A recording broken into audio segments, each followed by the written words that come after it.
దంత సంరక్షణలో విప్లవాత్మక మార్పులు తీసుకువచ్చేలా శాస్త్రవేత్తలు గొప్ప విజయాన్ని సాధించారు.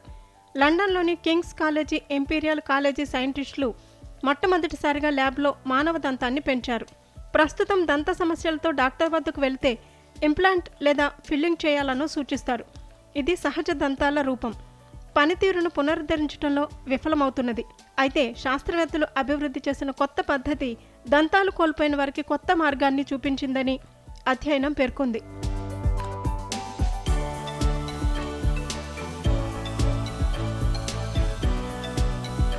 ఇన్నాళ్ళు దంతాల సమస్యతో బాధపడుతున్నవారు లేదా దంతాలను కోల్పోయిన దంతాలను ఇంప్లాంట్ చేయించుకునేవారు. అయితే ఇవి ఒరిజినల్ దంతాల మాదిరి సౌలభ్యాన్ని అందించలేకపోయేవి.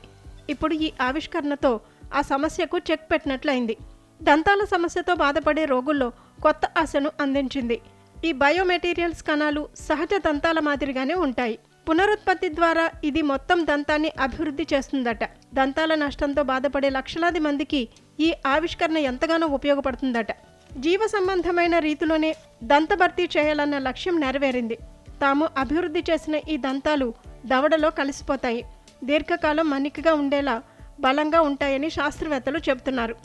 అయితే ఇక్కడ ల్యాబ్లో పెంచిన దంతాలను నోటిలో కూడా పెంచడం అనే దానిపై మరిన్ని పరిశోధనలు చేయాల్సి ఉంది. అయితే వైద్యులు మాత్రం పోయిన పంటి స్థానంలో దంత కణాలు మార్పిడి చేసి పెంచుతామని చెబుతున్నారు. ఇది పూర్తి స్థాయిలో విజయవంతం అవడానికి మరింత సమయం పట్టే అవకాశం ఉంది. ఏది ఏమైనా దంతం పునరుత్పత్తి అనేది దంత సంరక్షణలో అత్యాధునిక విధానంగా చెప్పవచ్చని పరిశోధకులు అంటున్నారు.